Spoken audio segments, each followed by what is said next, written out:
अस्सलाम वालेकुम क्लास। जेब में रखूँ मोबाइल? जेब में रखूँ? बस भाई सामने देख लो, बहुत असली है। अच्छा जी, तो आज की क्लास के अंदर हम मोस्ट इंपॉर्टेंट टॉपिक पढ़ रहे हैं about the next day server VS client components. ठीक है। नेक्स्ट डे के अंदर हम क्या कर सकते हैं, दो टाइप के कंपोनेंट बना सकते हैं। रिएक्ट के अंदर क्या होता था कि बाय डिफॉल्ट क्लाइंट कंपोनेंट्स ही बनते थे। अब बिफोर स्टार्टिंग द कि भाई सर्वर कंपोनेंट क्या होते हैं, क्लाइंट कंपोनेंट क्या होते हैं, सबसे पहले तो हमें बेसिक नो होनी चाहिए। सर्वर कंपोनेंट्स वो कंपोनेंट्स होते हैं जो सिर्फ सर्वर के ऊपर चल रहे होते हैं। मीनवाइल के अगर आपने रिएक्ट के ऊपर कोई कंपोनेंट बनाया, फंक्शनल कंपोनेंट बनाया, तो उसके अंदर क्या होता है हमारे पास कि भाई वो ब्राउजर के ऊपर रन हो रहा होता है। ठीक है, वो कोड कंपाइल किसको हो रहा होता है, आपके ब्राउजर के ऊपर हो रहा होता है। फॉर एग्जाम्पल तुमने लिखा एच वन में कोई भी स्पेसिफिक जो है तुमने डायनेमिक डेटा दे दिया, जो हम जावा स्क्रिप्ट की हेल्प से जो है वो इंजेक्ट कर रहे हैं एचटीएमएल के अंदर यूजिंग अ डॉम। तो ये सारे ऑपरेशन, सारी कंपाइलेशन, जावा स्क्रिप्ट का कोड, कंसोल डॉट लॉग, ये सब चीजें हमारे पास कहाँ पर होगी, ये सब चीजें ब्राउजर कंपाइल कर रहा है। ब्राउजर एज इंजन काम कर रहा है, जो हमारे कोड को कंपाइल करके हमें आउटपुट शो करा रहा है ना ब्राउजर। ये हो गया हमारा सिंपल क्लाइंट कंपोनेंट। या जितनी भी हम एप्लीकेशन बनाते हैं आज तक एचटीएमएल के जावास्क्रिप्ट में, सारा कोड कंपाइल करना, यूआई रिपेंट करना, सब कैलकुलेशन करना, सब काम किसका था, ब्राउजर का था। बट सर्वर कंपोनेंट पे क्या होता है, सर्वर कंपोनेंट के अंदर ये होता है कि जो हमारा कोड होता है वो हमारी अपनी मशीन के ऊपर एग्जीक्यूट नहीं हो रहा। ठीक है। मीन वाइल के वो हमारा सर्वर के ऊपर एग्जीक्यूट हो रहा है। ये हमारे ब्राउजर के ऊपर नहीं हो रहा, क्रोम के ऊपर जाके वो एचटीएमएल सीएसएस जावास्क्रिप्ट नहीं जो है वो एग्जीक्यूट कर रहा, या वहां पर जाके जो है वो क्रिएट नहीं कर रहा। क्या हो रहा है कि हमारा जो कंटेंट है वो सारा सर्वर से आ रहा है। जो भी आप सर्वर कंपोनेंट में कोड लिखोगे वो सारा सर्वर से आएगा। सर्वर सेंड किसको करता है, ब्राउजर को सेंड करता है, और फिर ब्राउजर रिपेंड करता है। अब इसके बेनिफिट्स क्या है, हम नेक्स्ट डे ने क्यों जो है वो अप्रोच यूज की, वो क्लाइंट कंपोनेंट भी यूज कर सकता था। तो सर्वर कंपोनेंट का सबसे पहला बेनिफिट मैंने आपको बताया था शुरू की क्लासेस के अंदर भी। एसईओ जो है वो मेन जो उसका मकसद था, फोकस इसलिए लेके रहा गया था कि भाई एसईओ अच्छी हो उससे। अगर आप कोई सर्च करोगे कोई स्पेसिफिक वेबसाइट, मैं आपको डिफरेंस दे देता हूँ क्लाइंट और सर्वर का, कि भाई एक वेबसाइट है जिसके ऊपर क्लाइंट कंपोनेंट से पूरी वेबसाइट बनाई हुई है। अब आप, वो ई कॉमर्स की वेबसाइट है। दूसरी तरफ एक ई कॉमर्स की वेबसाइट है जो नेटबेस पर सर्वर कंपोनेंट से बनाई हुई है। तो if you search an e-commerce tag, तो रैंक कौन सी करेगी, जो हमारी सर्वर कंपोनेंट वाली जो है वो सर्वर कंपोनेंट से जो हमारा वेबसाइट बनाई गई है, जो प्रोजेक्ट बनाया गया है, वो हमारा जो है वो ऑन द टॉप लिस्ट आएगा। क्यों? क्योंकि जो जैसे ही आप सर्च करोगे वो टैग क्या करेगा, एल्गोरिथम गूगल का वो क्या करेगा, क्रोल बोर्ड एक बोट होता है जो सर्च करता है ऑन रैंकिंग, कि भाई ये स्पेसिफिक वेबसाइट मुझे मिल रही है नहीं मिली डेटा में। वो सबसे पहले क्या करेगा, क्योंकि सर्वर कंपोनेंट होगा तो उसका content before the open a website वो लोड हो जाएगा। उसके अंदर ये कंटेंट है, इमेजेस लगी हुई, ई कॉमर्स प्रोडक्ट है, ये सब चीजें उसको पहले ही मिल जाएंगी। जो हमारा बोर्ड बिहाइंड द सीन काम करता है एसईओ के लिए, गूगल का अलग है, एज का अलग है, आप लोग पढ़ सकते हो लर्निंग के लिए। तो अगर आप गूगल करोगे या फिर जीपीटी करोगे तो आपको पूरी इंफॉर्मेशन मिल जाएगी। तो उसमें क्या होता है कि वो स्पेसिफिक इंफॉर्मेशन हमें सबसे पहले होना विदाउट ओपनिंग वेबसाइट उस स्क्रॉल बोर्ड को मिल जाएगी। वो बोलेगा हाँ ये इस तरीके की सर्टेन वेबसाइट एग्जिस्ट करती है। वो फौरन डिस्प्ले के अंदर ऑन अ टॉप रैंक आपको वो साइट दिखा देगा as compare to client side. Server side का डेटा प्री लोड हो जाता है। जैसे आप रिक्वेस्ट करते हो सर्वर से डेटा आ रहा होता है, और जो है हमारे पास प्री लोड हो जाता है। क्लाइंट कंपोनेंट का डेटा कब लोड हो रहा है, जब तुम उस वेब पेज पे जाओगे, जब आप उस स्पेसिफिक डोमेन पे जाओगे। फॉर एग्जाम्पल amazon.com एक क्लाइंट कंपोनेंट, जितने भी उसके अंदर कंपोनेंट्स वो सारे client component, client side rendering हो रही है। तो उसके अंदर क्या होगा, जब आप amazon.com खोलोगे, जब आपके पास 50% 60% डेटा जब लोड होगा। लेकिन सर्वर साइड कंपोनेंट्स में क्या होता है कि वो डेटा उस बोर्ड को, जो आपकी वेबसाइट को according to the rank show करा रहा है गूगल के ऊपर, उसको वो पहले ही मिल जाएगा। अगर सर्वर साइड कंपोनेंट होगा, क्या करेगा कि वो डेटा हमारा सर्वर से आ रहा है, तो जैसे ही वो रिक्वेस्ट करेगा, जितना भी हमारे पास इस टाइप की वेबसाइट होगी उनका कंटेंट लोड करेगा। जो स्पेसिफिक जिस टाइप का कंटेंट, जितनी अच्छी एसईओ होगी आपकी, जितने अच्छे मेटा टैग्स होंगे, वो क्रोल बोर्ड उनको जो है वो सर्च करेगा और टॉप ऑफ द रैंक आपकी साइड लेकर आ जाएगा। सबसे मेन रीजन जो था वो सर्वर कंपोनेंट का ये था। उसके अलावा क्या बेनिफिट्स है, उसके अलावा ये बेनिफिट है कि आपका जो स्पेसिफिक कंपोनेंट है वो सर्वर पे रन हो रहा है। तो काफी इश्यूज आते हैं क्रॉस ओरिजिन का। जब आप बैकएंड के अंदर जाओगे तो क्रॉस ओरिजिन एक बहुत मेजर इशू है। उसमें क्या होता है कि बैकएंड जब आप बैकएंड डेवलपमेंट करते हो तो आपको अपना डोमेन देना पड़ता है। फॉर एग्जाम्पल आप Amazon के लिए एपीआई बना रहे हो तो आपको अपना डोमेन देना पड़ेगा कि ये सर्टेन एपीआई Amazon पे चले। लेकिन जब ये सर्टेन कोड हमारा कंपाइल ही सर्वर साइड के ऊपर हो रहा है तो इस तरीके के कोई भी एरर्स नहीं आएंगे जो हमें डेवलपमेंट के दौरान बहुत आते हैं। अभी आपको नहीं पता होगा, हम जब बैकएंड की तरफ जाएंगे तो जब आप बैकएंड को फ्रंटएंड से कनेक्ट करते हो तो बैकएंड के अंदर आपको स्पेसिफिक ओरिजिन का यूआरएल देना पड़ेगा कि भाई मैं ये सर्टेन एपीआई सिर्फ Amazon के लिए बना रहा हूँ। तो इसकी जो एपीआई है वो किस पे चलेंगी, जब हमारा यूआरएल होगा amazon.com, लाइक इस तरीके से। उसके अलावा एवरीथिंग कंपाइल ऑन सर्वर। तो सिक्योरिटी के लिए भी ये चीज बहुत अच्छी समझी जाती है कि भाई अगर कोई अटैक हुआ, कोई मेलवेयर अटैक हुआ तो आप सिक्योर हो, क्योंकि आपका सारी जितनी भी क्रेडेंशियल्स है, जितना भी डेटा एक्सपोज हो रहा है वो सर्वर के ऊपर हो रहा है। तो ब्राउजर के ऊपर से ना जो हैकर है या फिर जो भी सिक्योरिटी एनालिस्ट है वो आपका जो है वो कोड क्रैक नहीं कर सकता, ठीक है। उसके अंदर कोई मेलवेयर नहीं डाल सकता, क्योंकि वो जितना भी कोड है वो हमारा पुलिस सर्वर के ऊपर जो है वो एग्जीक्यूट हो रहा है, सर्वर से कंपाइल हो गया। ये कुछ हमारे पास इसके बेनिफिट है। उसके अलावा ये बता रहा है can directly access databases, backend API and secrets. जैसे मैंने आपको बताया कि अगर आपको बैकएंड डेवलपमेंट करनी है तो बिकॉज ऑफ सर्वर कंपोनेंट्स हम क्या कर सकते हैं, इजिली डेटाबेस भी कनेक्ट कर सकते हैं नेक्स्ट डे से डायरेक्ट, जो हम नहीं कर सकते थे before the next day. React के अंदर या आप कोई एचटीएमएल से जावास्क्रिप्ट के ऊपर कोई भी साइट बना रहे हो तो डायरेक्ट आप डेटाबेस एक्सेस नहीं कर सकते, तो डेटाबेस एक्सेस किसमें होता है, ओनली सर्वर के ऊपर एक्सेस होता है। लेकिन बिकॉज ऑफ सर्वर कंपोनेंट्स आप database API, backend API, database और सीक्रेट को डायरेक्ट एक्सेस कर सकते हो। उसके अलावा ये बोल रहा है faster initial load less JavaScript set to program. मैंने आपको बताया था कि भाई क्या है, इनिशियली लोड ही फास्टर हो रहा है तो आप जो एल्गोरिथम है गूगल का उसको फास्टली आपकी जो है वो क्विकली इसको कंटेंट पिक कर लेता है वो, एज कम्पेयर टू बंडल। अगर हम ब्राउजर क्लाइंट साइड कंपोनेंट्स की तरफ जाए तो उसमें स्लो है as compare to server components, क्योंकि कंटेंट बहुत जल्दी लोड हो जाता है। जब जल्दी कंटेंट लोड हो रहा है तो आपकी website automatically top of the rank आ जाती है। इसलिए जितनी भी आजकल कंपनीज हैं अपने पोर्टफोलियोज, अपनी वेबसाइट जितने भी समय सब माइग्रेट कर रहे हैं रिएक्ट टू नेक्स्ट डे। उसके अलावा आपको पता है राउटिंग कितनी आसान है, फॉर डेवलपर भी बहुत इजी है कंपेयर टू रिएक्ट। उसके अलावा इसके अंदर हमारे पास एक रूल है सर्वर कंपोनेंट का कि इसमें हम हुक्स यूज नहीं कर सकते। मतलब कि आप रिएक्ट कंपोनेंट के अंदर तो जो हम पहले फंक्शनल कंपोनेंट यूज करते थे उसमें हम स्टेट के लिए यूज स्टेट यूज करते थे, एपीआई कॉलिंग के लिए यूज इफेक्ट जो है वो यूज करते थे। सर्वर कंपोनेंट के ऊपर ये चीज अलाउ नहीं होती, क्योंकि ये दोनों हुक्स किसमें है, क्लाइंट साइड के ऊपर है। मतलब ये स्टेट आपके ब्राउजर के कैशे के अंदर स्टोर करता है, स्टेट चेंज होती है तो आपका डोम दोबारा रीरेंडर होता है। तब डोम आई सर्वर से रहा है तो ऐसा कोई कॉन्सेप्ट ही नहीं बचता है। तो इस चीज की जगह हम डायरेक्ट एपीआई कॉल करते हैं। एपीआई कॉल करने का तरीका बताता हूँ, यूज स्टेट का कोई अल्टरनेट नहीं। अगर ऐसा कोई कंपोनेंट है जिसमें आपको स्टेट मैनेजमेंट करनी ही करनी है तो फिर वो आपको क्लाइंट कंपोनेंट ही बनाना पड़ेगा। आप इसकी कोई रिप्लेसमेंट नहीं दिए जैसे ना हो सकती है, क्योंकि स्टेट जब सर्वर के ऊपर से कोड कंपाइल होकर आ रहा है तो स्टेट का तो सवाल ही पैदा नहीं होता है, स्टेट बन ही नहीं सकती, स्टेट मैनेजमेंट नहीं हो सकती। तो अगर आपको कोई भी स्टेट मैनेजमेंट रिलेटेड काम करना है तो फिर आपको नेक्स्ट जेस में क्लाइंट कंपोनेंट बनाना पड़ेगा उस स्पेसिफिक उस स्पेसिफिक लॉजिक के लिए, उस स्पेसिफिक चीज के लिए आपको क्लाइंट कंपोनेंट बनाना पड़ेगा। लेकिन आप वो क्लाइंट कंपोनेंट सर्वर कंपोनेंट के साथ भी रन कर सकते हो, मतलब उसका पेरेंट सर्वर कंपोनेंट हो, उसका चिल्ड्रन चाइल्ड क्लाइंट कंपोनेंट हो। ये आगे जाके डिटेल के अंदर पढ़ते हैं, अभी आप कंफ्यूज हो जाओगे, आगे जाके पढ़ते हैं, ठीक है। क्लाइंट कंपोनेंट्स का तो हमें पता ही है, सेम रिएक्ट में हमने जितने भी पहले फंक्शनल कंपोनेंट बनाए थे वो सारे क्लाइंट कंपोनेंट्स होते हैं। उसमें आप कुछ भी यूज कर सकते हो, क्लिक, फॉर्म, एनिमेशन। लेकिन इसके जो है हमारे पास कॉन्स क्या है कि वो इंक्रीज कर देता है हमारा बंडल साइज, ठीक है।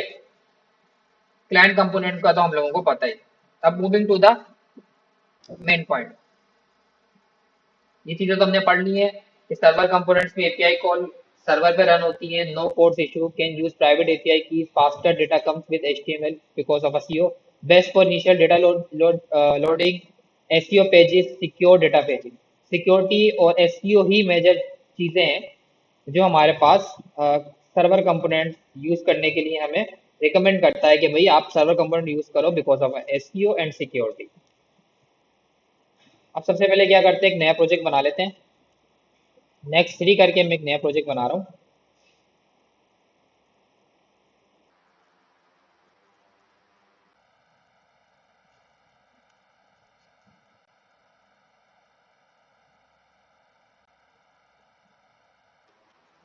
cmd यहाँ पर जाके हमने सर्टेन अपना कमांड क्या है हमारी npx create minus next @latest। तो मैं यहाँ पर जाके लिखूंगा नेक्स्ट। जैसे मैं नेक्स्ट लिखूंगा तो मेरे पास यहाँ पर इंस्टॉलेशन करके एक गाइड आ जाएगी। तो मैं जैसे इंस्टॉलेशन पे जाता हूँ तो यहाँ पर मुझे इंस्टॉलेशन गाइड बता रहा है। लेकिन मुझे सबसे पहले क्या करना है, मुझे नेविगेट करना है यहाँ पर create with CLI। Create with CLI के अंदर आपको npm pnp yarn वन कुछ टैब्स मिलेंगे। हम इंस्टॉलेशन करना चाह रहे हैं npm के ऊपर। तो मैं क्या करूंगा, सिंपल ये कमांड कॉपी की, कॉपी करने के बाद सर्टेन मैंने पेस्ट कर दी ये कमांड अपनी कमांड प्रॉम्प्ट एप्लीकेशन के अंदर, npx space create minus next minus F at the rate latest. एक मिनट, आई थिंक मेरे पास वर्जन अपडेट नहीं है, वो चेक कर लेते हैं। ठीक है, लेटेस्ट चल रहा है। दोबारा एग्जीक्यूट करते हैं।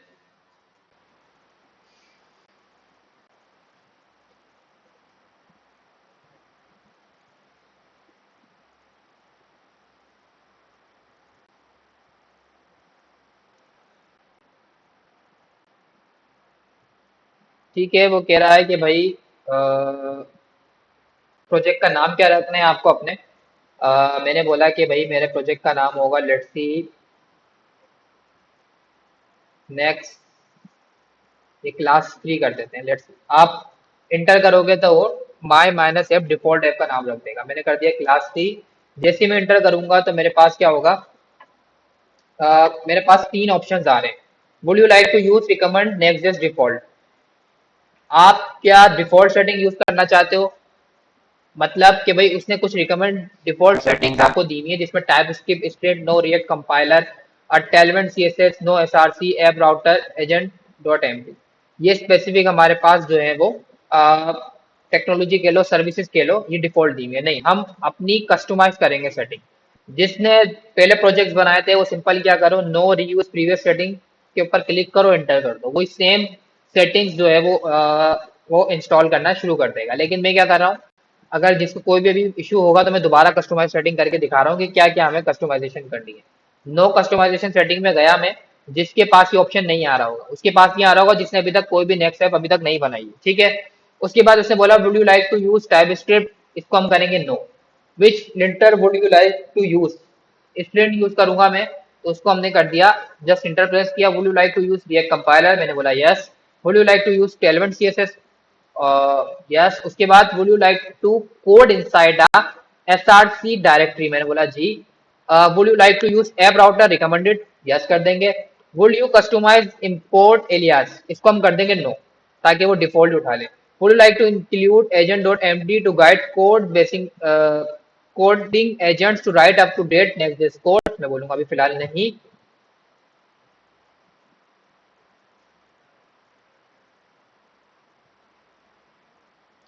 जैसे ही मैं एंटर करता हूं तो मेरी इंस्टॉलेशन स्टार्ट हो जाती है।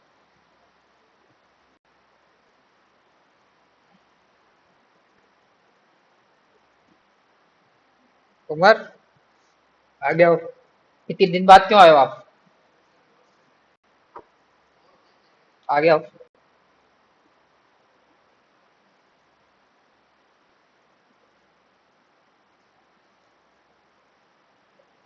हमारा लैपटॉप सही हो गया? कब होगा सही? जब कोर्स खत्म होगा जब तक तो हो ही जाएगा। तो उसकी तबीयत सही करो ना, लेके जाओ ना उसको डॉक्टर के पास।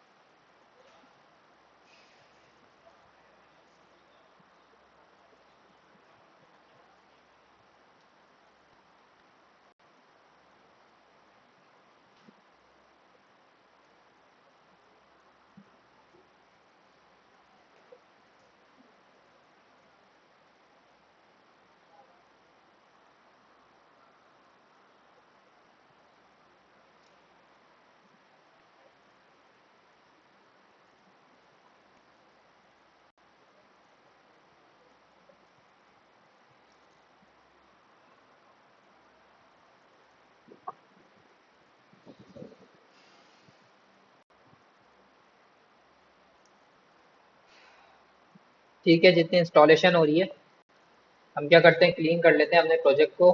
मैंने क्या किया, क्लास 3 वाला फोल्डर ओपन किया। रिमेंबर नेस्टेड फोल्डर ओपन करना है, बाहर फोल्डर ओपन मत कर लेना। उसके बाद यहाँ पर जाके मैंने क्या किया, CMD और स्पेसिफिक फोल्डर को मैंने अपने VS कोड के अंदर ओपन कर लिया।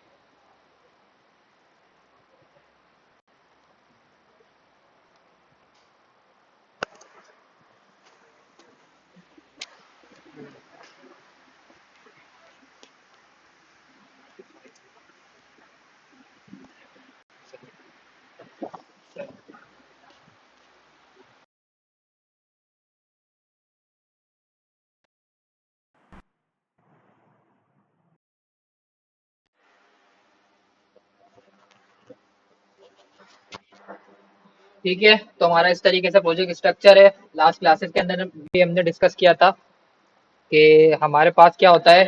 सबसे पहले जो हमारी एप्लीकेशन बूटस्ट्रैप हो रही होती है वो कहाँ से हो रही होती है, SRC के अंदर हमारे पास ऐप फोल्डर है।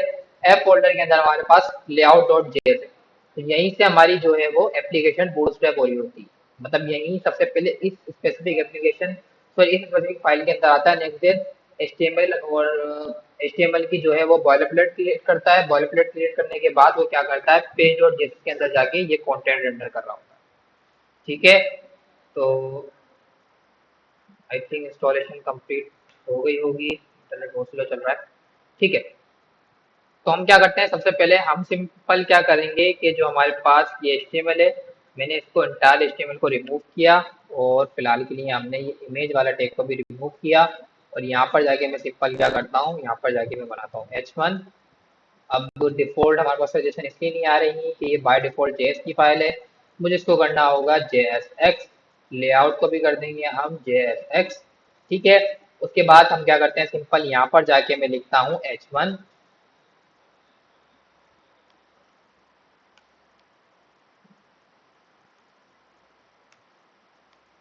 H1 और यहाँ पर लिखते हैं हेलो, लेट्स से।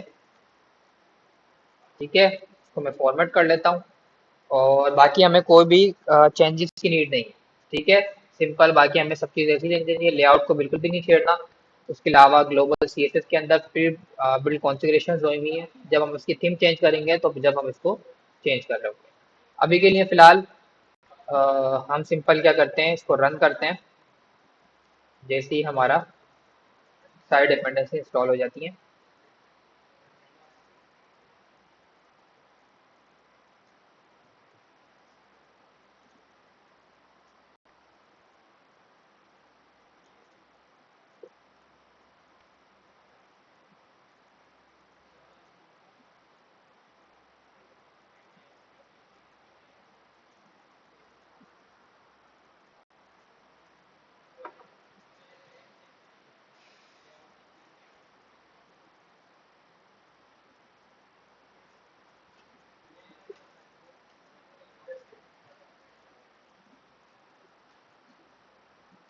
ये लेट आए हम, आए क्यों हैं हम, क्यों लेट हो गए।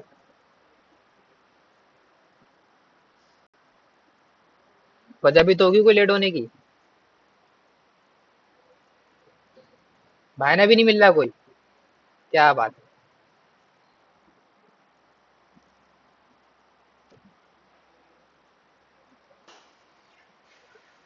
इंटरनेट सही चल रहा है आप लोगों का।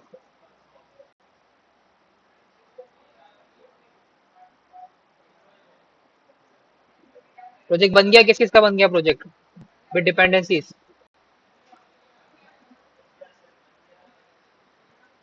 बस ये डिपेंडेंसी इंस्टॉल हो फिर करते हैं।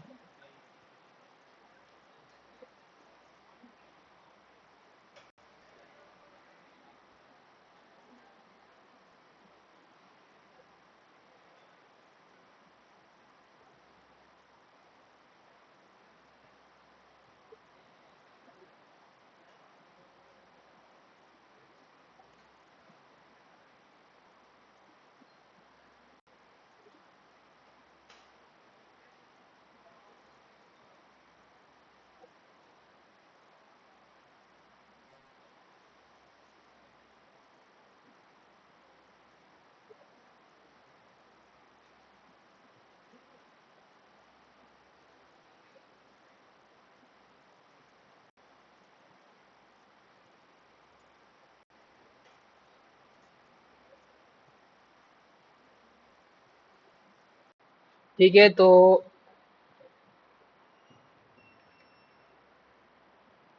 इंस्टॉलेशन हो गई है। सिंपल क्या करूंगा, यहाँ पर जाकर टर्मिनल के ऊपर लिखूंगा npm run dev। जैसे ये कमांड एग्जीक्यूट करते हैं तो डेवलपमेंट सर्वर हमारा ओपन हो जाएगा।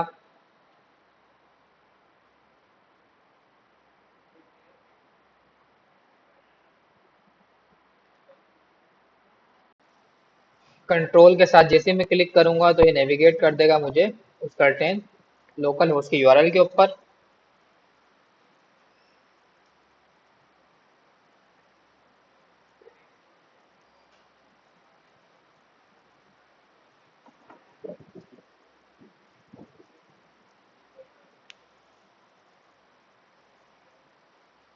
बस छोड़ दो भाई मोबाइल का पीछा।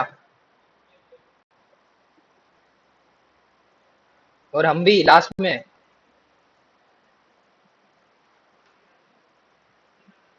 मोबाइल से, मोबाइल में कोड डाला हुआ है। हेलो नेक्स्ट टेस्ट, ठीक है। ये हमारे पास सर्टेन H1 आ गया।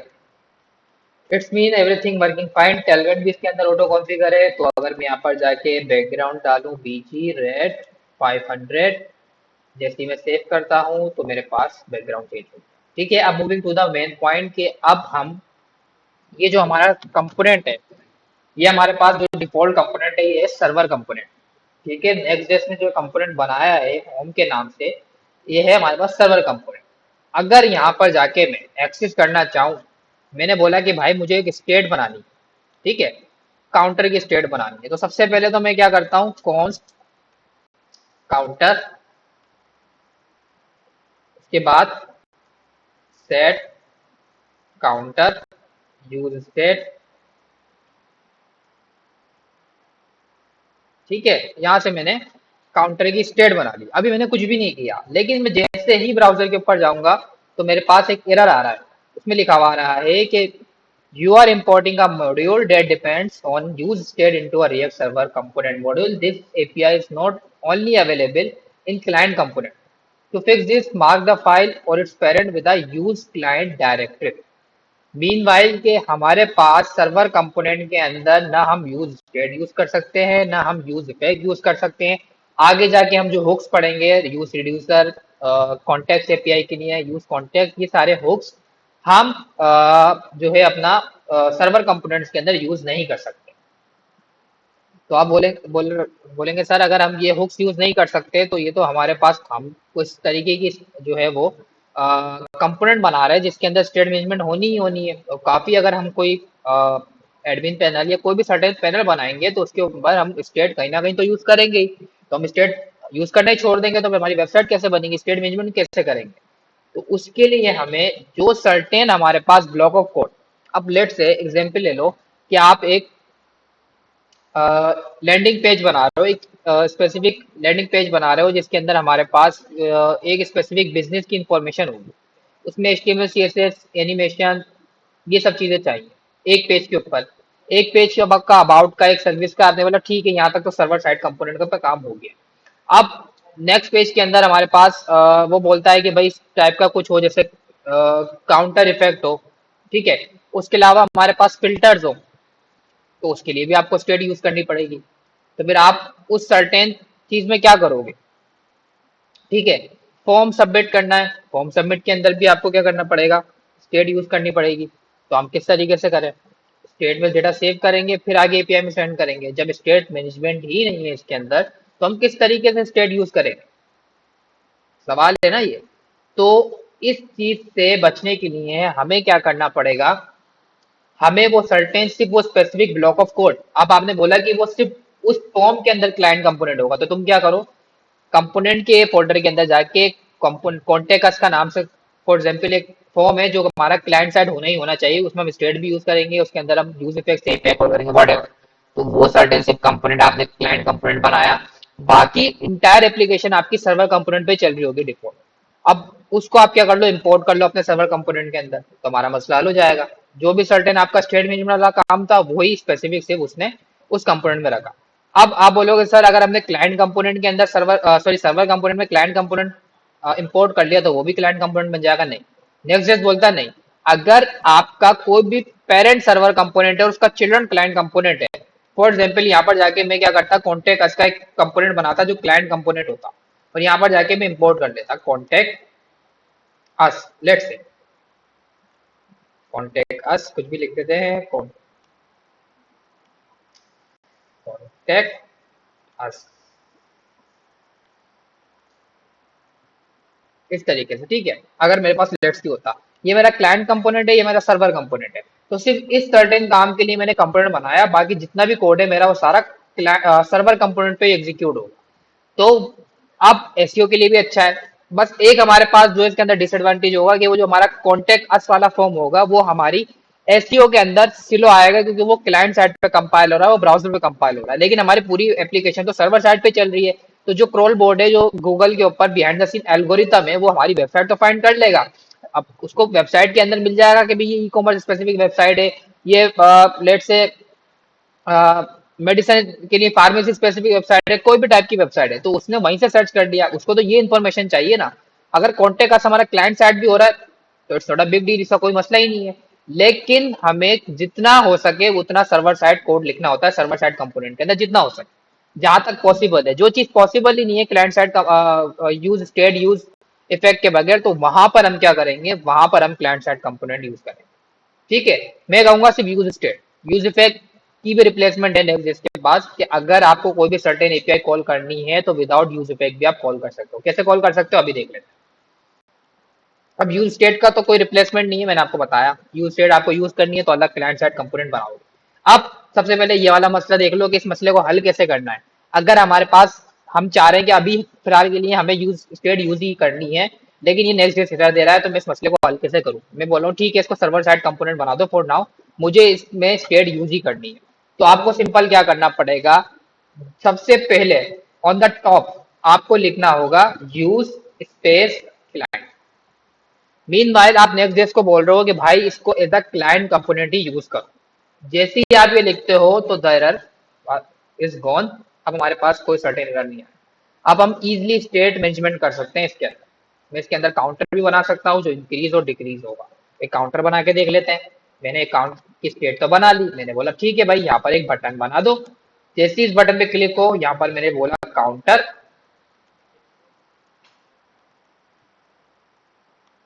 और इसके आगे हमने जो हमारी वैल्यू हमें स्टेट से मिलेगी वो शो करा देंगे इन कर्ली ब्रैकेट। रिएक्ट फ्रेगमेंट का इशू भी रिजोल्व कर लेते हैं। हमने यहाँ पर जाके क्या किया, इसको रैप कर दिया इन रिएक्ट फ्रेगमेंट, तो हमारा इशू भी चला गया। अब डिफॉल्ट हमारे पास काउंट होगा 0। अब जैसे ही मैं इस बटन पे क्लिक करूंगा उसके अंदर एक नंबर इंक्रीज होता रहेगा। ये काम तो हमने पहले भी किया है। सिंपल मैं क्या करता हूँ, ऑन क्लिक के अंदर एक एरो फंक्शन, यही डायरेक्ट में क्या करता हूं, मैंने बोला जैसे ही ऑन क्लिक हो तुम क्या कर दो, सेट काउंटर के अंदर क्या कर दो, काउंटर +1 कर दो। मतलब 0 था तो 1 हो जाएगा, 1 था तो 2, 2 था 3, 3 था 4, इसी तरीके से हमारा काउंटर इंक्रीज होता रहेगा। If I go to a browser, button को थोड़ा सा फॉर्मेट कर लेता हूं मैं ताकि बटन लगे भी। क्लास नेम हम इसको दे देते हैं बीजी ब्लू 500, थोड़ा सा rounded, rounded two XL is fine. Padding इसकी कर देते हैं हम PY2 एंड PX3। अच्छा, तो ये 100% विड्थ ले रहा है, तो हम बोलते हैं इसको कि भाई विड्थ कितनी लेनी है कंटेंट के हिसाब से।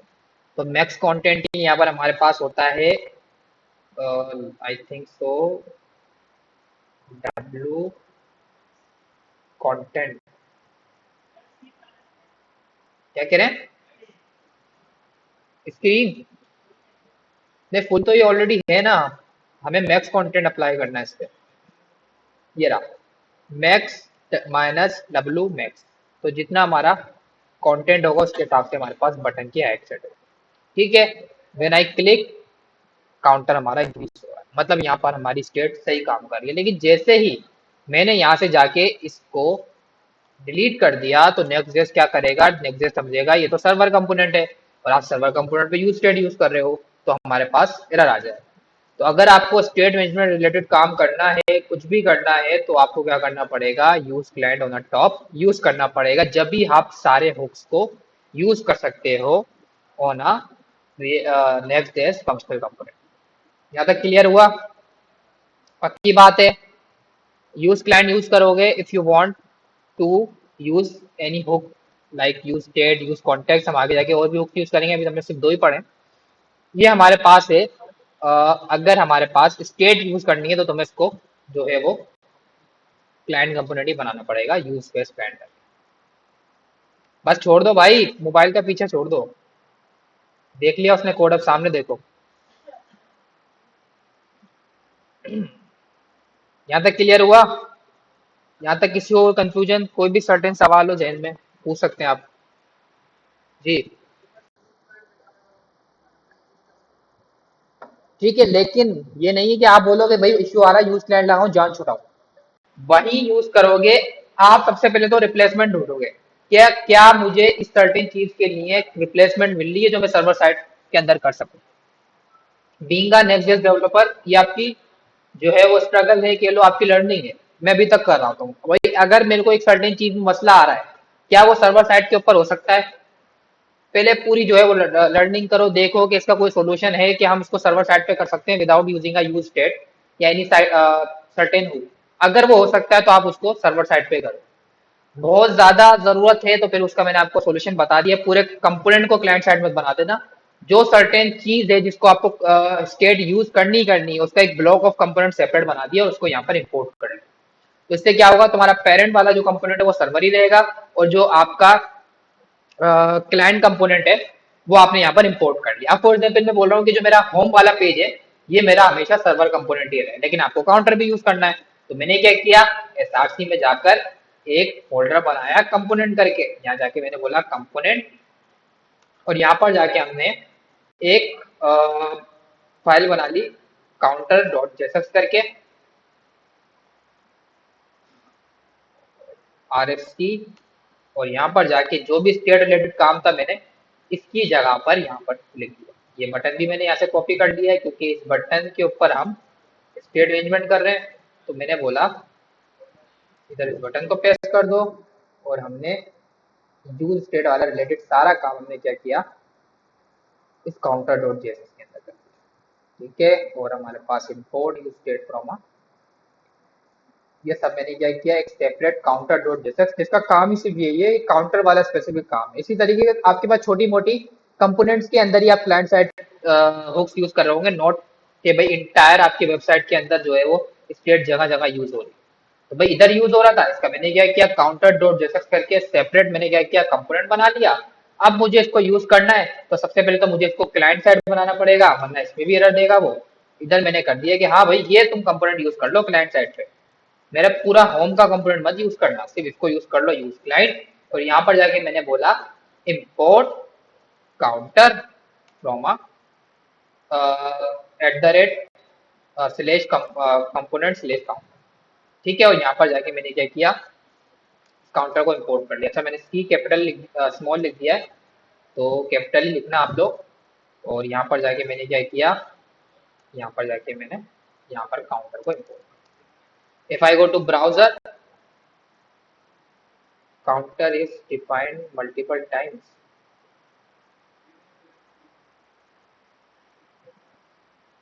अच्छा हाँ, इसका नाम भी काउंटर है, सी कैपिटल रखना था, और इसको भी रीनेम करके हम सी कैपिटल, ठीक है, सी हमेशा सब कैपिटल रखना है, ये हमने लास्ट क्लासेस में भी पढ़ा था।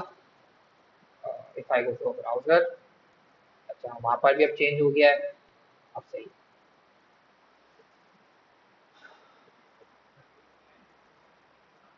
Invalid hook call, hook can only call inside of body of function।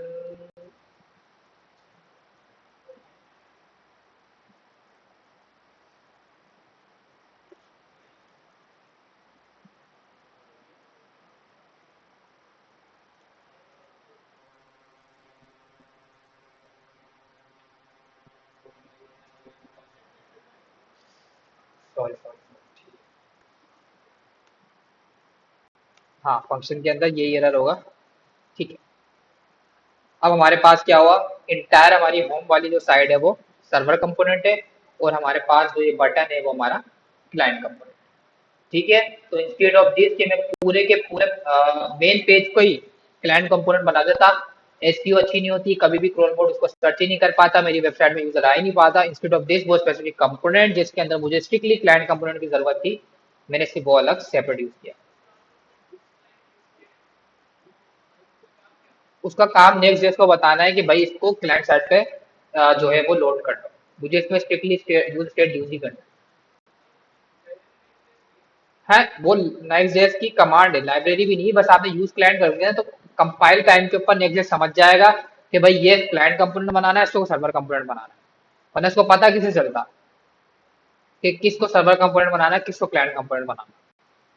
इसके अलावा भी वो पता ऐसे चला सकता था कि जिसमें स्टेट यूज हो रही है, लेकिन यूजर को हमेशा जो है वो अलर्ट रखना है कि भाई आपको ये सर्वर कंपोनेंट पे क्लाइंट कंपोनेंट यूज करो, इसलिए उसने इस तरीके से टेक्स्ट इंट्रोड्यूस कराया है कि भाई जो भी तुम्हें strictly client side component use करना है वहां पर आप यूज क्लाइंट लगाओ, ताकि बंडल के टाइम पे नेक्स्ट को पता चल जाए इसको सर्वर पे चलाना है, इसको क्लाइंट पे चलाना है। बाय डिफॉल्ट हमारे पास सर्वर कंपोनेंट होता है। यहाँ तक क्लियर हुआ?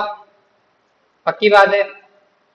कभी भी इस तरीके का कोई मसला आएगा तो आप क्या करोगे, क्लाइंट कंपोनेंट सेपरेट बनाओगे और वहां पर इंपोर्ट करो। जो आपके मेन मेन पेजेस हैं वो फुली हमारे पास सर्वर साइड होंगे, सर्वर कंपोनेंट होंगे।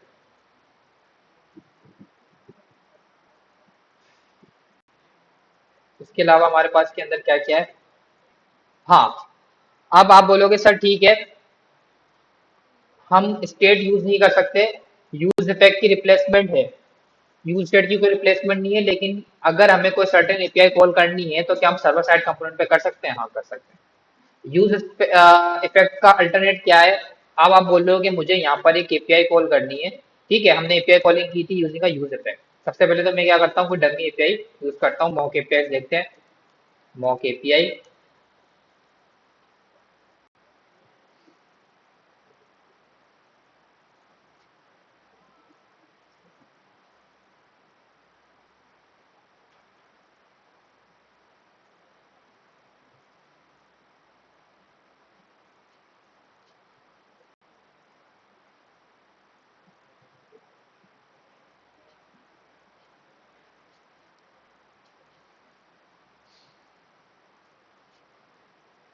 तो ये हमारे पास मॉक एपीआई है, इसको मैंने कॉपी किया और कॉपी करने के बाद यहाँ पर चेक करते हैं तो ये हमारे पास मॉक डेटा आ रहा है। ठीक है, ये सर्टेन एपीआई, ये मैं शेयर भी कर देता हूँ आप लोगों के साथ, मैंने पहले भी शेयर की थी, वही बात ये।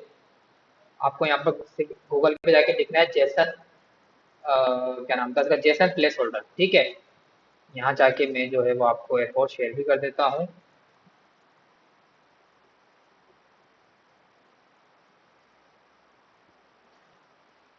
तो ये मॉक एपीआई मैं कॉल करना चाह रहा हूँ ऑन अ सर्वर कंपोनेंट। तो यूज इफेक्ट में जब हमारे पास क्लाइंट साइड कंपोनेंट होता था तो उसमें तो हम यूज इफेक्ट के अंदर जो है वो कॉल कर लेते थे। ठीक है, यूज इफेक्ट में से हमने इंपोर्ट किया यूज इफेक्ट फ्रॉम रिएक्ट, और वहां पर जाके हमने एपीआई कॉलिंग कर दी। लेकिन हम नेक्स्ट जेएस के अंदर किस तरीके से कर सकते हैं?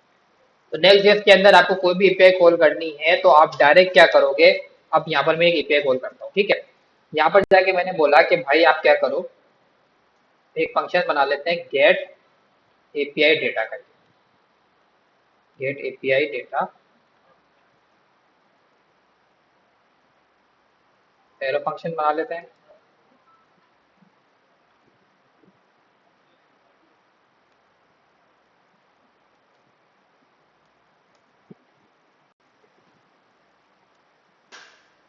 और यहाँ पर जाके हम क्या करते हैं, यहाँ पर जाके हम अ, अभी के लिए फिलहाल पेज यूज कर लेते हैं। आप बोलोगे सर वहां तो हम एक्सक्यूज यूज कर रहे थे, अभी मैं सिंपल क्या करता हूँ, पेज की हेल्प से एपीआई कॉल करता हूँ जो हम जावास्क्रिप्ट में कर रहे थे। पेज क्यों यूज कर रहा हूँ?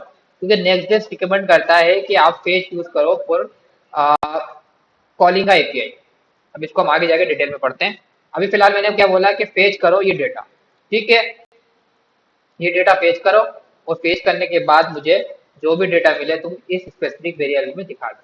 और यहाँ पर जाके कंसोल कर लेते हैं कि मुझे क्या मिल रहा है इस डेटा के अंदर, कंसोल डॉट लॉग डेटा। ठीक है, और यहाँ पर जाके अवेट, अब देखो यहाँ पर अवेट लगा हुआ है, तो आपको क्या करना पड़ेगा, एसिंक्रोनस करना पड़ेगा अपने गेट एपीआई वाले फंक्शन। अब इसको कॉल कैसे करें?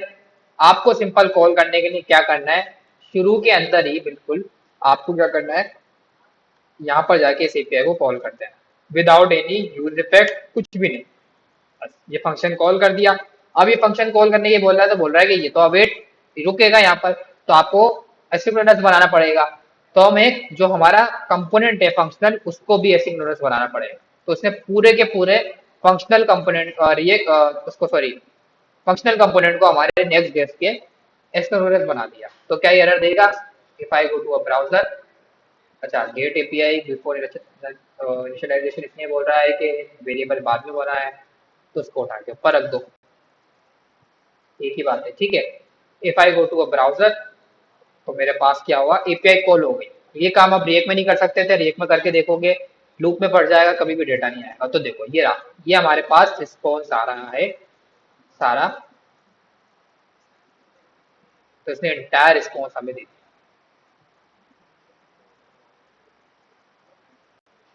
ठीक है, अब आपको सर्टेन जो है वो रिस्पॉन्स चाहिए, पेज का यूज कर रहे हो तो आपको जेसन में कन्वर्ट करना पड़ेगा। जेसन करता हूँ मैं इसको, ठीक है, ये भी प्रॉमिस ले रहा है तो इसको भी अवेट लगाना पड़ेगा। तो मैंने बोला जो भी मुझे डेटा मिल रहा है, एक और वेरिएबल बना देते हैं कॉन्स्ट क्लीन डेटा, और यहाँ पर जाके बोलते हैं डेटा डॉट, अवेट करेंगे इसको भी क्योंकि यहाँ पर भी प्रॉमिस आ रहा है डेटा डॉट जेसन।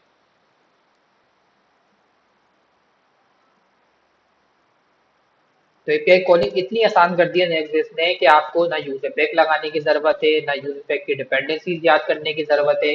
सिंपल आपको क्या करना है, जो भी सर्टेन एपीआई कॉल करनी है आप डायरेक्ट कॉल कर सकते हो फंक्शन कंपोनेंट के अंदर। If I go to a browser, तो मुझे अब यहाँ पर क्लीन डेटा मिल रहा है। क्या कह रहे हैं, जेसन वाला मैंने एयरफोर्स शेयर में भी शेयर किया है, यहाँ पर जाके जेसन प्लेस होल्डर सर्च कर लो, आपको मिल जाएगा। फेक एपीआई है ना, फेक डेटा लेकर आ रहा है। रियल एपीआई से आपको क्लाइंट दे रहा होगा, फिलहाल हम फेक एपीआई यूज कर रहे हैं। तो यहाँ पर हमें सारा डेटा मिल गया, ठीक है। अब आप बोल रहे हो कि सर डेटा तो मिल गया, अब मुझे इसको मैप भी कराना है अपनी यूआई के ऊपर। क्या मैं मैप करा सकता हूँ, करा सकते हो, बट अभी प्रॉब्लम क्या है इसके अंदर, कोई मुझे मुझे बता सकता है। एक प्रॉब्लम है इसके अंदर, मैं किस तरीके से मैप कराऊँ डेटा को। डेटा तो मुझे मिल गया यार, क्लीन डेटा में मुझे सारा डेटा मिल गया भाई, उसको मैप कैसे कराऊँ, कैसे कराऊँ। क्लीन डेटा डॉट मैप, ठीक है, करा के देखते हैं क्या होगा या नहीं होगा। काउंटर के नीचे लगाते हैं क्लीन डेटा डॉट मैप,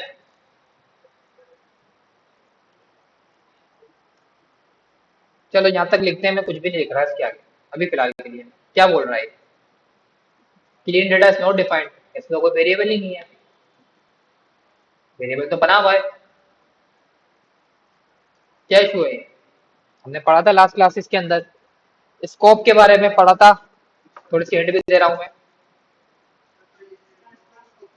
हाँ, इसका स्कोप क्या है, functional scope.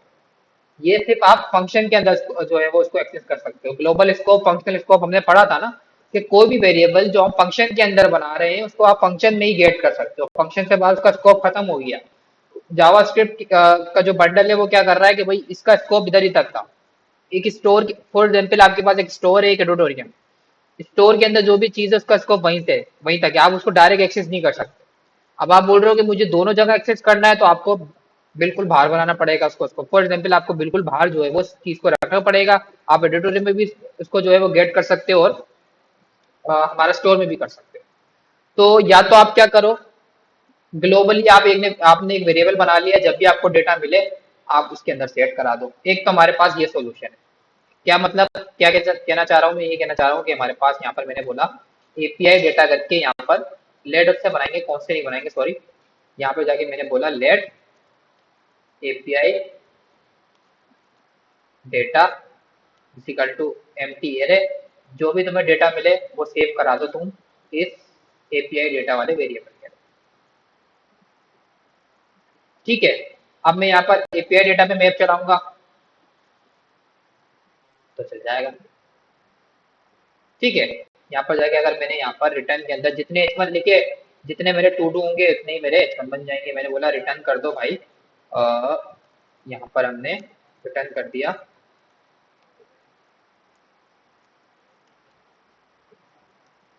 Let's say H1, H1 में मैंने बोला है व्हेन आई सेव इट, जितने मेरे पास टू डूज होंगे उतना डेटा। एक इश्यू भी आ रहा है, ये भी चेक कर लेते हैं की प्रॉब्स। हाँ, तो नेक्स्ट जस्ट बोलता है कि भाई आपको हर स्पेसिफिक जो भी सर्टेन आप एचटीएमएल रेंडर करा रहे हो उसके पेरेंट के अंदर आपको की एट्रीब्यूट भी देना है। अब की एट्रीब्यूट क्या है ये हमने पहले कभी नहीं पढ़ा, लेकिन नेक्स्ट जस्ट रिकमेंड कर रहा है। की एट्रीब्यूट क्या है, हमने बोला कि हर एच वन एक दूसरे से बिल्कुल अलग है, उन सबकी आइडेंटिटी बिल्कुल यूनिक है। ठीक है, आपके पास सिमिलर नेम के बहुत सारे बंदे हैं, लेकिन आप उसको आइडेंटिटी इनकी किस तरीके से चेक करोगे, आप उन सबका फॉर एग्जाम्पल CNIC डिफरेंट होगा। आपके पास 10 बंदे हैं जिनका सेम नाम है, लेट्स उनका CNIC डिफरेंट होगा, उनके फादर का नाम डिफरेंट होगा, तो हमारे पास कुछ ना कुछ यूनिकनेस आ जाती है। इसी तरीके से नेक्स्ट जेस बोल रहा है कि H1 तो सारे सेम है, अब मुझे यूनिकनेस तो बताओ, मैं तो एक एक करके उसको रेंडर कर रहा हूँ। तो for optimize build optimize rendering हमें क्या करना पड़ेगा, ईच H1 को एक यूनिक आइडेंटिटी देनी पड़ेगी। अब हम किस तरीके से दे सकते हैं, हमारे पास दो रास्ते हैं। अगर तुम्हारे पास डेटाबेस के अंदर डायनेमिक आईडीज आ रही हैं, जो मेरे ख्याल से यहाँ पर आ रही होंगी, यही एड कर लेते हैं इसको या कंसोल में देख लेते हैं। कंसोल में हमने अच्छा वो हटा दिया था, यहाँ से देख लेते हैं चलो।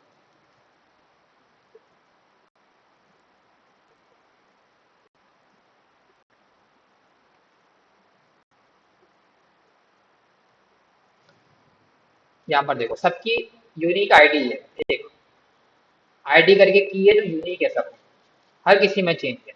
तो मेरे पास दो रास्ते हैं, या तो मेरे पास जो डायनेमिक डेटा मैं यहाँ से मंगवा रहा हूँ, पहला होता है हमारा वैल्यू, दूसरा होता है हमारा इंडेक्स। उसमें मैं क्या करूँ, जो मेरा की वाला एट्रीब्यूट है उसके अंदर या तो मैं इंडेक्स पास कर दूं, इंडेक्स पास करूंगा जब भी इशू चले जाएगा, क्योंकि इंडेक्स भी हमारा क्या होता है, यूनिक होता है। व्हेन आई रीलोड इट,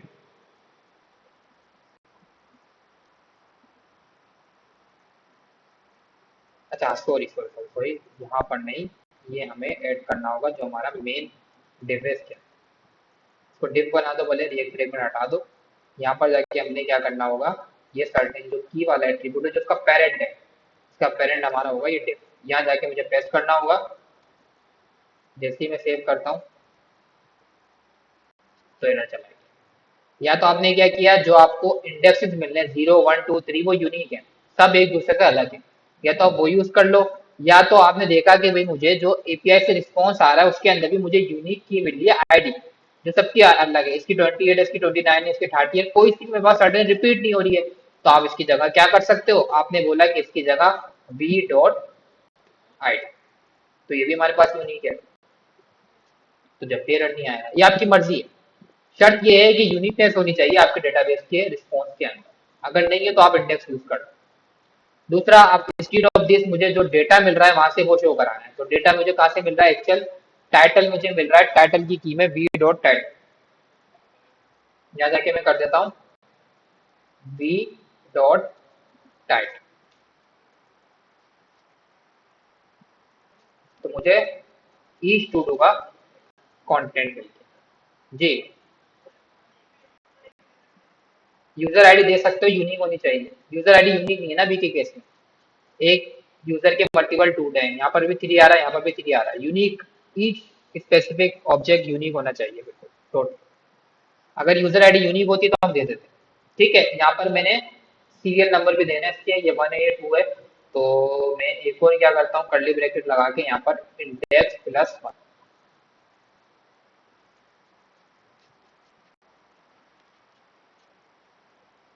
तो ये मेरे पास तकरीबन कितने 200 मेरे पास टू डू टाइटल्स है।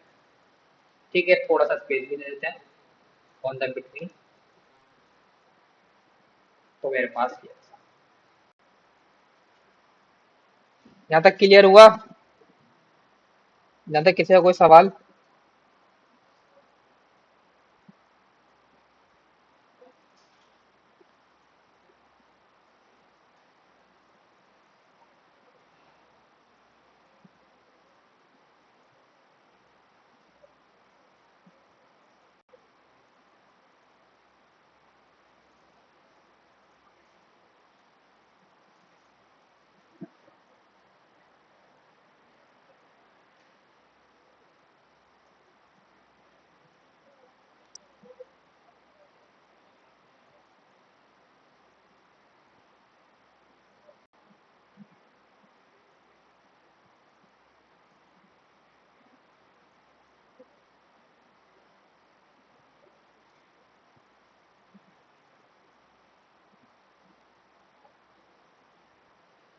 जी, ज्यादा किसी का कोई सवाल?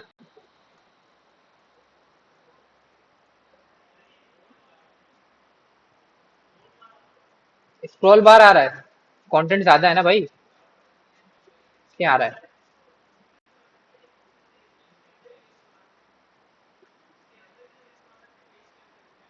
पेज के अंदर लिस्ट बना सकते हैं मतलब? इस तरफ आ जाएगा स्क्रॉल बार पे, स्क्रॉल बार तो आएगा ना? फिर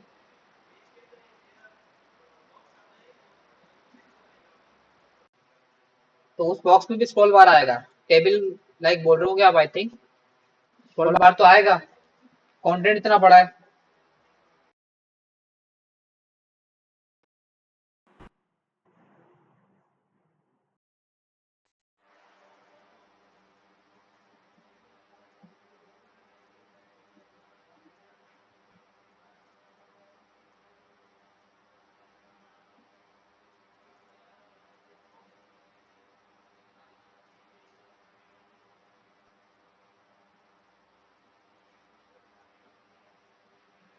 यहाँ तक किसी का कोई सवाल, कोई इशू आ रहा है तो पूछें।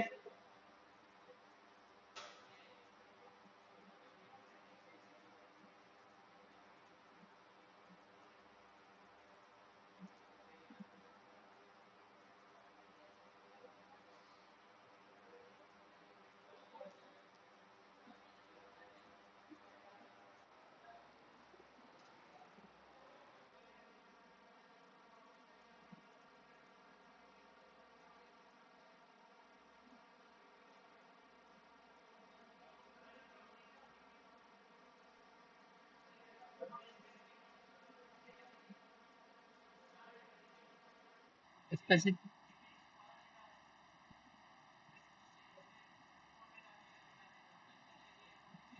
इसमें ऑफसेट लिमिट होगी तो आ सकता है, चेक करना पड़ेगा, देखते हैं। पेजिनेशन की इसमें दिया हुआ होगा ना कुछ ना कुछ।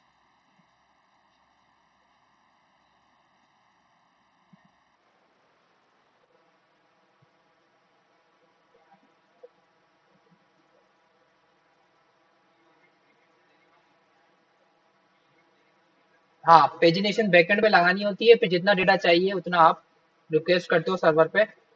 देखते हैं अगर ऐसा कुछ है, इसमें लिखा हुआ तो नहीं है डॉक्यूमेंटेशन में। Offset zero and limit equal to 30।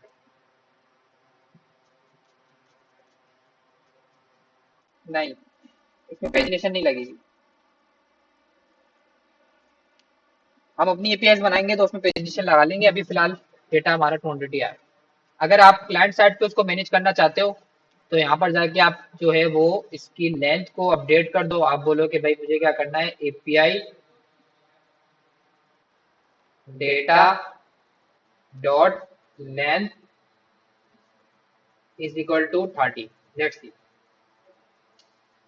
When I go to a browser सिर्फ 30 रिकॉर्ड आएंगे।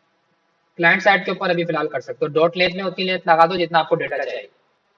सर्वर से हमारा डेटा सारा ही आ, लोड सारा ही हो रहा है स्टिल। हमने क्लाइंट साइड पे सिर्फ 30 कंटेंट को शो करा है। ऐसे भी कर सकते हो, और स्लाइड का मेथड भी होता है, ये ज्यादा इजी है। डॉट लेंथ में उतने नंबर दे दो जितना आपको सर्टेन डेटा चाहिए। यहाँ तक किस किस का हो गया है? लैपटॉप का है, वहां तो लैपटॉप ही नहीं होगा ना, तो होगा कैसे? हो गया बगल लैपटॉप के?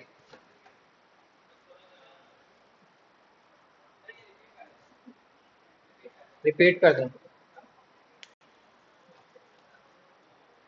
एक मोड है अच्छा।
अच्छा, तो हमने क्या किया सिंपल, हमने फंक्शनल कंपोनेंट के अंदर जो है डायरेक्ट एपीआई कॉल कर दिया। हमने एक फंक्शन बनाया गेट एपीआई डेटा। इसका काम क्या है, जो भी सर्टेन एपीआई से डेटा आ रहा है उसको गेट करेगा यूजिंग अ फेच मेथड।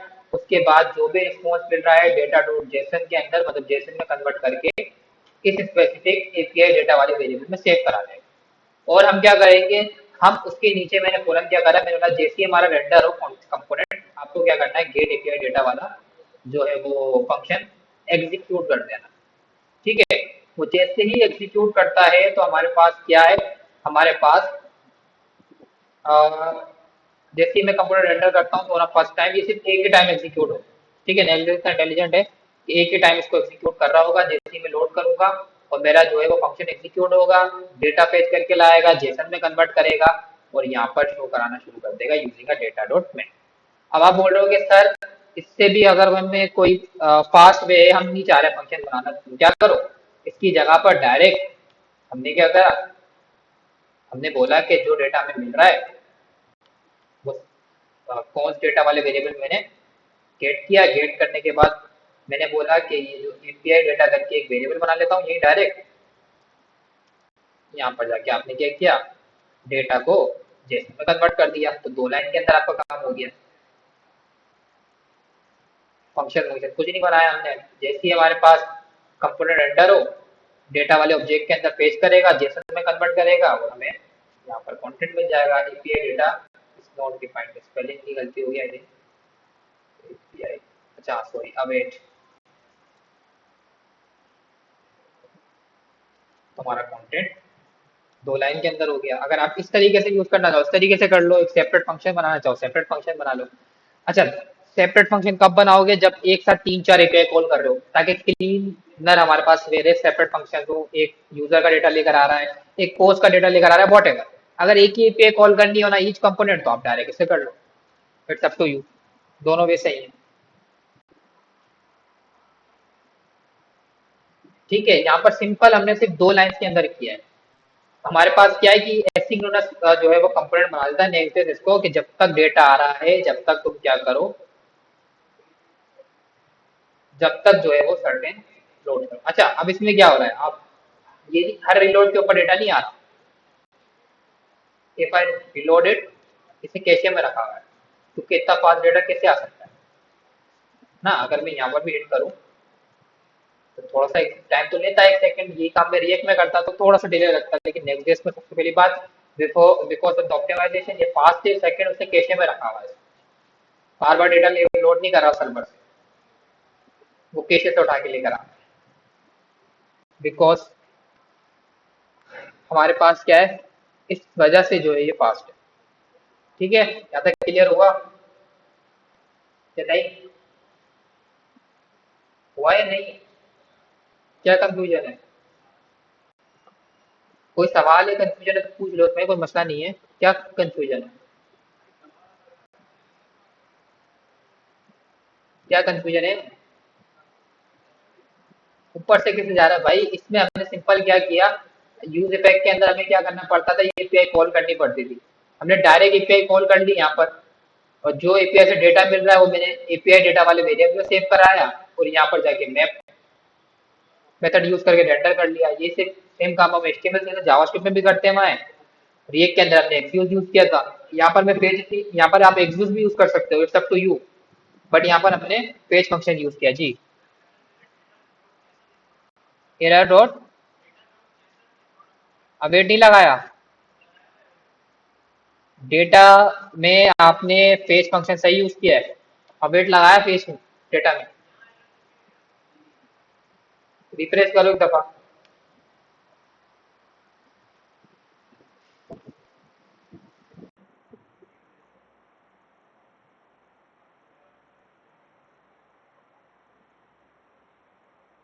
अगर ये सेम काम हम क्लाइंट साइड कंपोनेंट में करते हैं तो हमें क्या करना पड़ता है, यहाँ पर जाके यूज इफेक्ट बनाना पड़ता। ठीक है, फॉर एग्जाम्पल मैं बोल रहा हूँ कि ये काम मुझे क्लाइंट साइड पे करना है, तो मुझे क्या करना पड़ता, क्लाइंट साइड के ऊपर ये आपको अलाउ ही नहीं करेगा डायरेक्ट। चेक करें करके, चेक कर लेते हैं।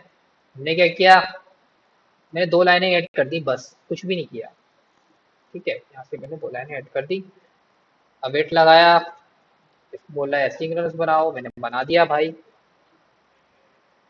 Async is not allowed.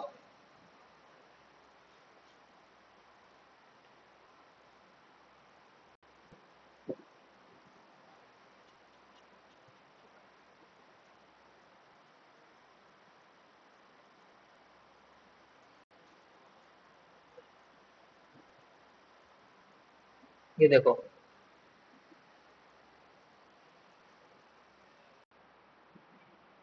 तो ये मेरा लूप में फंस गया है, बार बार एग्जीक्यूट कर रहा है।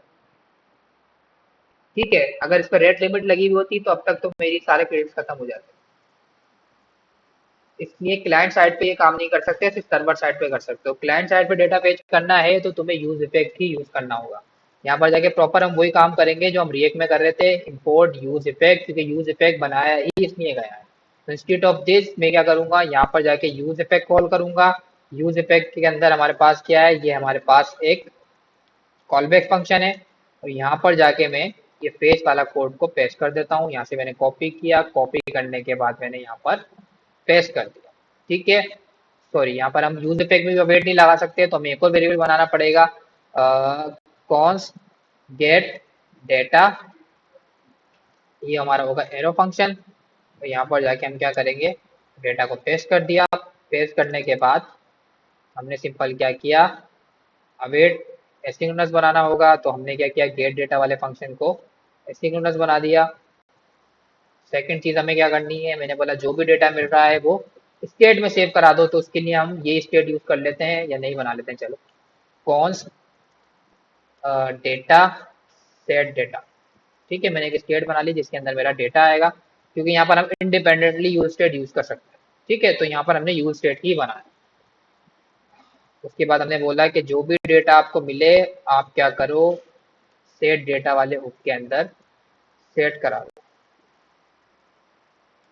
ठीक है, और यहाँ पर जाके हमने बोला कि भाई ये जो गेट डेटा वाला फंक्शन है इसको एग्जीक्यूट कर। सिंपल। और कंसोल के अंदर भी हम चेक कर लेते हैं, console dot log API data. Check करते हैं हमें कंसोल में क्या मिल रहा है। ये एसिंग, अच्छा हमने एसिंग हटाया नहीं अभी तक, इसको हटाना होगा, फंक्शन कंपोनेंट में एसिंग नहीं चलता। ठीक है, व्हेन आई इंस्पेक्ट कंसोल के अंदर मुझे क्या मिल रहा है, कंसोल में मुझे, अच्छा ये क्यों चल रहा है बार बार, क्योंकि हमने यहाँ पर डिपेंडेंसी एरे भी नहीं दिया। मैंने बोला एक ही दफा एग्जीक्यूट हो। When I save it, reload,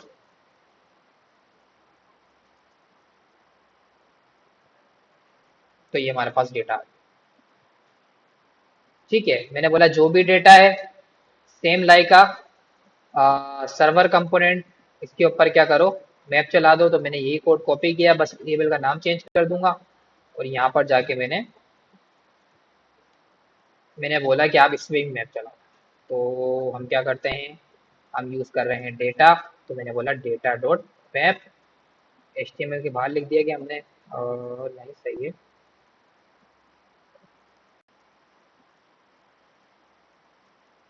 दोबारा कॉपी करता हूँ। कॉपी किया, यहाँ पर जाके पेस्ट किया, और यहाँ पर जाके मैंने बोला डेटा।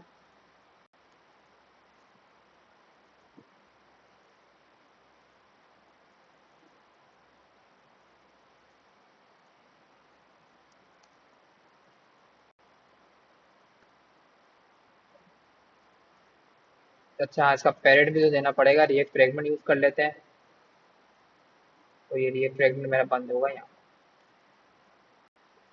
मैंने सेव इट, तो मेरा डेटा यहाँ पर भी डेटा हुआ। डुप्लीकेट डेटा मिलेगा तुम्हें दो बार।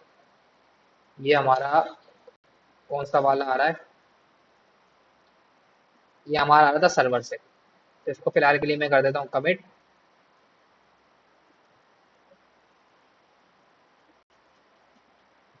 ये मेरा आ रहा है क्लाइंट कंपोनेंट से। ठीक है, मैं रिलोड करता हूँ। अब देखो, जो हमारा सर्वर से आ रहा है वो बहुत ज्यादा फास्ट है एज कम्पेयर टू क्लाइंट, हल्का सा टाइम ले रहा है। लेकिन अगर मैं सर्वर साइड से चेक करता हूँ और क्लाइंट साइड वाला जो है, वहां से जो मैंने रेंडरिंग की थी वो मैं बंद कर देता हूँ। मैं बोलता हूँ क्लाइंट साइड से जो रेंडरिंग हो रही है वो शो करा, उसको मैं कमिट कर देता हूँ। तो ये आप देखना, ये आपको बहुत ज्यादा फास्ट, पता भी नहीं चल रहा इतनी मिली सेकेंड्स के अंदर डेटा फेच हो गया। तो जब भी आप डेटा फेच करोगे वो सर्वर साइड पे ही करोगे। ठीक है, सर्वर साइड पे फेच करके क्लाइंट साइड पे पास कर दो as a props. If you want to operation perform आपको क्लाइंट साइड पे करना है, डेटा हमेशा सर्वर साइड पे फेच करो। सर्वर साइड फास्ट है, सिक्योर है एज कम्पेयर टू ब्राउजर। अभी फास्ट क्यों है? पहली वजह इसकी ये है कि जब भी तुम कोई भी सर्टेन एपीआई ब्राउजर पे हिट करते हो तो ब्राउजर की कुछ रूल्स होते हैं। वो क्या करेगा, तुम्हारा सबसे पहले क्रॉस ओरिजिन चेक करेगा। उसके बाद गूगल जो है वो 3-4 रूल्स चेक कर रहा होता है, क्रॉस ओरिजिन चेक कर रहा होता है, प्रॉक्सी चेक कर रहा होता है, और उसके अलावा हमारे पास जो है वो ये हेडर्स चेक कर रहा होता है उसके सर्टेन। सर्वर के ऊपर क्या होता है, सर्वर के ऊपर काफी चीजें स्किप कर देता है हमारा ब्राउजर, क्योंकि server component, server rendering secure समझी जाती है एज कम्पेयर टू क्लाइंट। तो इस वजह से सबसे मेन वजह जो है वो टाइम रिड्यूस होने की यही है कि सर्वर के ऊपर डेटा जल्दी लोड हो रहा है, क्लाइंट के ऊपर डेटा देर से लोड हो रहा है। एक ही एपीआई ये एक ही जो है वो टाइम लेना चाहिए आपके हिसाब से, लेकिन सर्वर के ऊपर हमेशा डेटा फास्ट लोड होता है एज कम्पेयर टू क्लाइंट। तो हमेशा ये चीज याद रखनी है, जब भी एपीआई कॉल करोगे वो आप सर्वर साइड पे करो। दोनों साइड पे मैंने एग्जाम्पल दिखा दी है कि सर्वर साइड पे किस तरीके से पेज करना है और क्लाइंट साइड पे किस तरीके से पेज करना है। ठीक है, सर्वर साइड के ऊपर सिर्फ आप एक सोल्यूशन है यूज इफेक्ट का, कि यूज इफेक्ट की जगह आप डायरेक्ट एपीआई कॉल कर सकते हो बिल्कुल हमारे फंक्शन के नीचे। ठीक है, बस बाकी जितने भी हुक्स हैं वो आपको क्लाइंट साइड पे यूज करने ही करने हैं। अगर आप बोल रहे हो कि मुझे हुक हर हालत में यूज करना है, स्टेट का करना है, आगे जाके हम नेक्स्ट क्लास में अब हम कॉन्टेक्स्ट एपीआई पढ़ेंगे, स्टेट मैनेजमेंट पढ़ेंगे, तो उसके लिए आपको हर हाल के अंदर क्लाइंट कंपोनेंट बनाना ही बनाना होगा। यहाँ तक क्लियर हो गया? पक्की बात है? तो ये छोटा सा टास्क है हमारा कि हमें एक क्लाइंट कंपोनेंट बनाना है, एक सर्वर कंपोनेंट बनाना है, दोनों पे एपीआई कॉल करनी है। ठीक है, साइड बाय साइड कर लो, लाइन बाय लाइन कर लो, आपकी मर्जी। एपीआई कोई भी सर्टेन आप कॉल करना चाहो लगा लो, या फिर ये जो मैंने एपीआई कॉल करी ये लगा दो। लेकिन दोनों के अंदर क्लाइंट कंपोनेंट के अंदर यूज इफेक्ट यूज करके और सर्वर कंपोनेंट के अंदर हम डायरेक्ट एपीआई कॉल करें। ठीक है, दोनों जगह करनी है और एक ही पेज पे दोनों का रिस्पॉन्स दिखना चाहिए। एक सर्वर कंपोनेंट बनाना है, क्लाइंट कंपोनेंट बनाना है, दोनों पे एपीआई कॉल करनी है। क्लाइंट कंपोनेंट पे यूज इफेक्ट से करोगे, सर्वर कंपोनेंट पे डायरेक्ट करोगे, और एक ही पेज के ऊपर दोनों सर्टेन एपीआई का रिस्पॉन्स दिखना चाहिए यूआई पे। उनको डिफरेंशिएट करने के लिए कलर चेंज कर देना, दोनों के साइड बाय साइड कर देना, फिर सब कुछ लाइन बाय लाइन करना चाहो तो वो करो। ठीक है, यहाँ तक क्लियर हुआ? यहाँ तक क्लियर हुआ? पक्की बात है? क्या क्वेश्चन है इसमें? कुछ भी नहीं?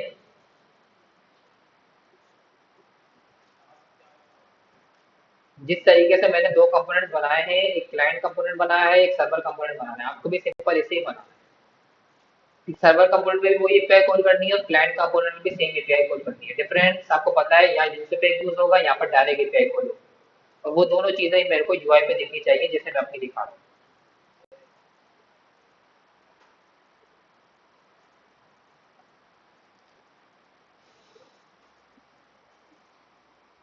हेलो। हाँ। हेलो।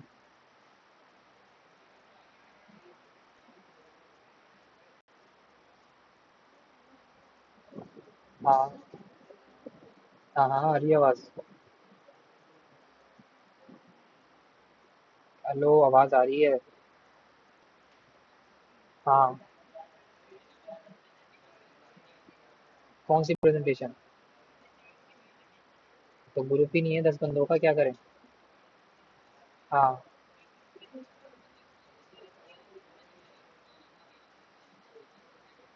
चलो सही। सही है। सही है। बस कर ही रहा हूँ, यूआरएल शॉर्टनर कर रहा हूँ, तीनों के नाम लिख रहा हूँ।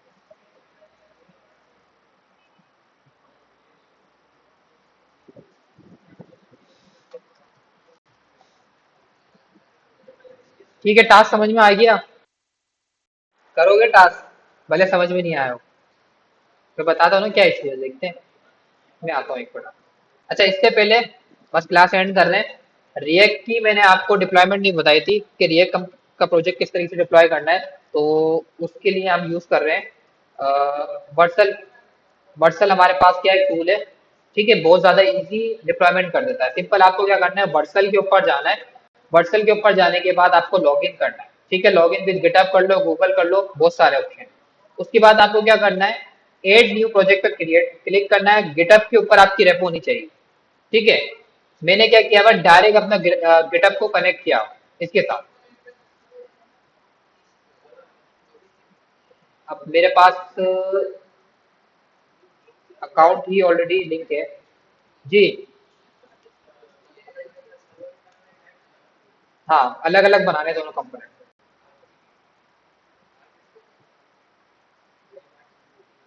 या फिलहाल के लिए वर्सल कल बाद में करेंगे, थोड़ा सा कॉम्प्लेक्स है। हम क्या करते हैं, कोई भी रिएक्ट का प्रोजेक्ट उठाया मैंने, मेरे पास पड़ा हुआ होगा बूटस्ट्रैप एलिमेंट केसेस।